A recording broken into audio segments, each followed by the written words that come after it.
Uh, you stated this already, but just for the record, you viewed the whole video, right? The whole 2-hour video. The November 23, Yes. sir. Yes. Yeah, that's it. isang beses, sir. Isang beses lang. Yes, sir. Okay. And how many times there has the Vice President made admissions against her interest? No, sir, ang tinutukoy ko po ang admissions against interest doon sa November 26, sir. No, sabi mo yung November 23 din na ayaw ng defense gamitin contracted. So yung kinausap is also an admission against her interest, di ba? Di, sir, ang sinasabi ko pong admissions against interest, yung November 26 video po, sir. Na sinasabi niyang totoo yun at hindi niya Yes, sinasabi. sir. Okay. Opo. So, doon sa November 23, may nakita ka doon na admissions against interest? Insofar as I'm concerned, na nireiterate niya. Hindi, not reiterate. Siguro, para malinaw, in your mind, or as a lawyer or as an NBI agent, what is an admission against interest? Yun nga po, yung ini-explain ko po kanina. Ito po yung isang bagay na ginawa ng isang tao na... Hindi ginawa, sinabi. Sinabi Kasi ng, it's admission eh. Apo, sinabi ng isang tao na ikakasira niya, but then instead of denying na sinabi niya yon, inadmit pa niya ito, ni-reiterate Okay, niya. very clear yon.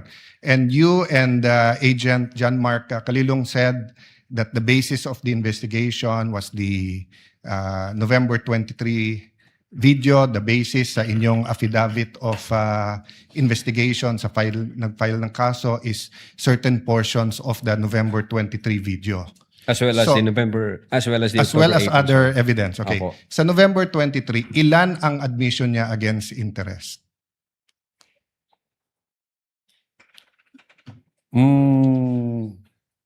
Ang sinasabi ko pong admission against interest This yung is a new November question. 26. This is a new question. If you evaluated well the November 23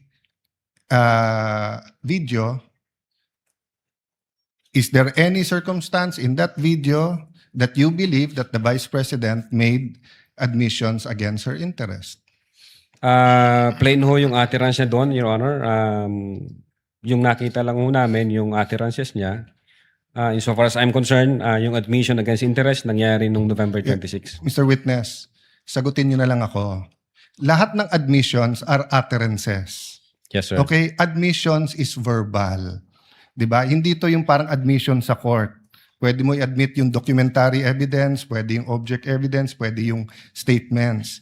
When we talk about admissions against interest, especially in context of what we're talking about, may statement na laban sa interest niya. Yes, sir. So tinatanong ko dun sa buong video, meron ka bang nakita? Wala. Yes or no lang yun, meron or wala. O meron at wala, hindi yes or no. Kayo nag-evaluate nun eh. Meron o wala? Admissions against her interest. Yes, sir. The fact na in-utter niya yun. O which one nga? So meron ilan at ano yun? A little leeway, Mr. Presiding Officer, kasi hindi natukoy masyado yung tanong. Senator Yes. Judge Arad may proceed. Yeah. So which statement that? That one you're mentioning now. So yung sagot mo, meron. Ang understanding ko, sir, nung sinabi ko yan, I'm referring to the November 26, 2024. Mr. Witness, paulit-ulit tayo. Yes, sir. Burahin mo na yung pinag-uusapan natin you're referring to. I'm asking you a direct question. Yes, Sa sir. November 23, meron o wala bang statements na you will consider in your professional as a lawyer and as an NBI agent in charge of investigating this?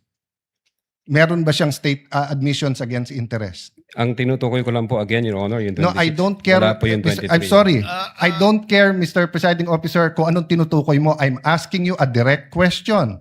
November 23 video. Meron o wala siyang admissions against her interest doon? Attorney Lotok, yes, no, I do not know, I do not remember. We're referring to November 23, not 26. Yeah, I do not know, sir. Ang you do not know. ang nire-refer ko na... Yeah, don't tell me na. So you do not know. Okay. When she said, kung papatayin ako, may kausap na ako, patayin nyo yung tatlo. Is that an admission against interest? Yes or no?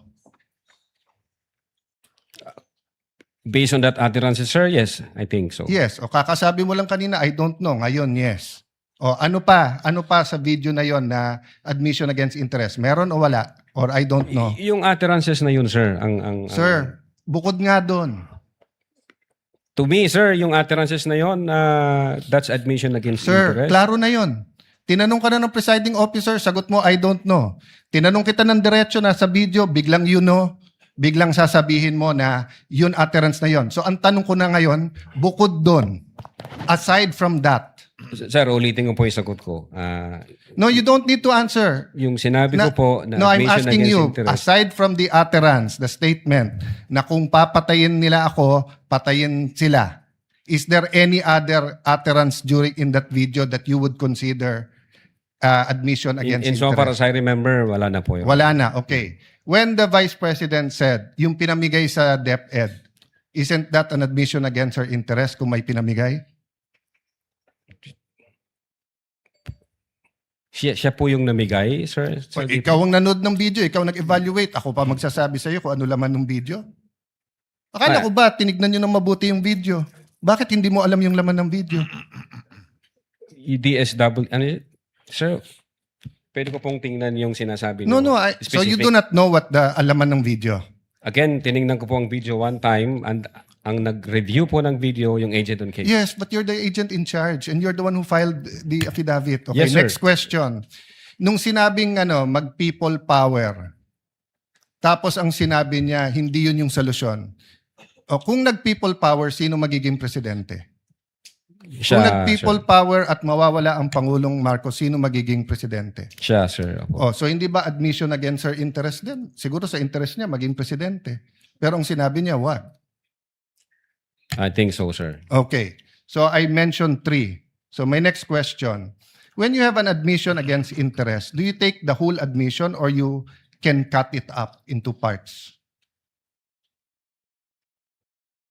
Again, Your Honor, yung If my admission against interest is 1 sentence or 1 paragraph or 3 sentences, can you take 1 sentence and say yun lang yung admission and the 2 other sentences are not?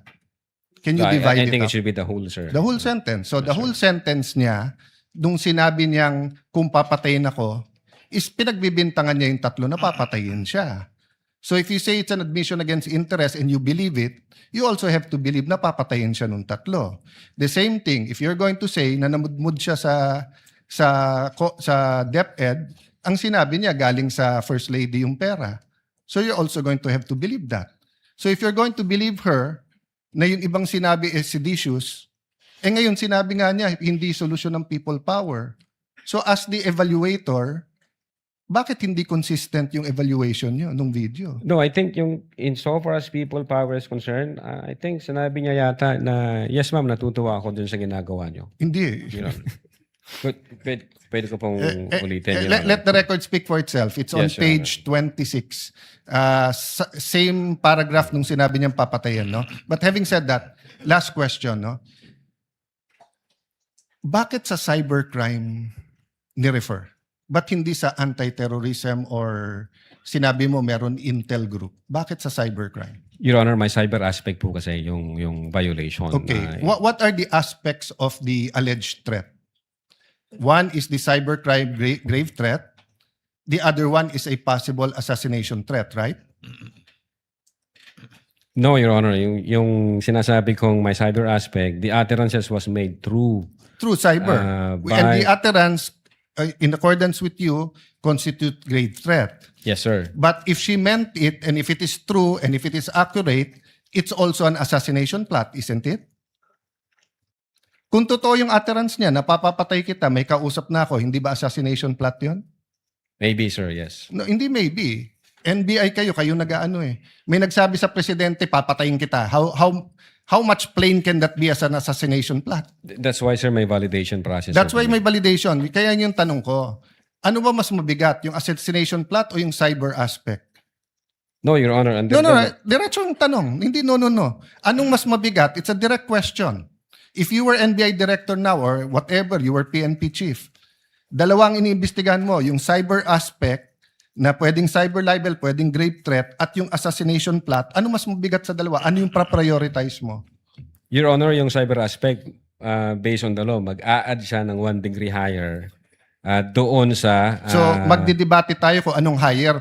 Papabayaan mong mapatay ang presidente. Kindly wind up, Senator Yes, Judge I'm Allen. winding up. The point I want to make, Mr. President, is whether I was the PSC, the Executive Secretary, NBI, or an ordinary citizen, my first concern is wag mapatay ang presidente. Yes, sir. But instead of the NBI director taking it upon himself, giving it to the anti-terrorist or to the intelligence, sa cybercrime binigay.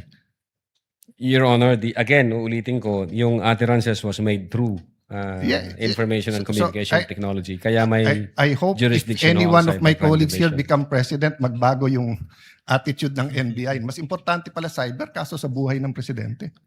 Not necessarily, Your Thank you, Honor. Mr. President. Noted.